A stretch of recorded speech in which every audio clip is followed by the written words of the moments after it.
les spots de bonbons, chips, biscuits et compagnie sur France Télévisions. Le Sénat, en adoptant cette loi, interdit les publicités avant, pendant et après les programmes jeunesse. Pour eux, c'est une question de santé publique. Un argument entendu par le gouvernement, pourtant opposé au texte en première lecture.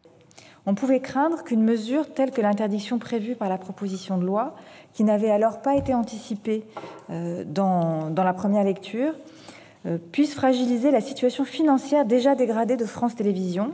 Pour la ministre, c'est désormais une loi équilibrée, car le budget de France Télévisions a été revu à la hausse pour compenser la perte de revenus. Mais pas encore assez équilibré pour d'autres. Les socialistes et communistes trouvent que cette loi favorise les chaînes privées au détriment du service public. La mesure proposée creuse encore l'écart entre secteur public et secteur privé, qui de facto récupérera la manne dont on prive le secteur public, alors que l'investissement des publicitaires sur le secteur enfant se concentre déjà sur le secteur privé. Pour David Assouline, la loi est un bon début, mais elle ne va pas assez loin.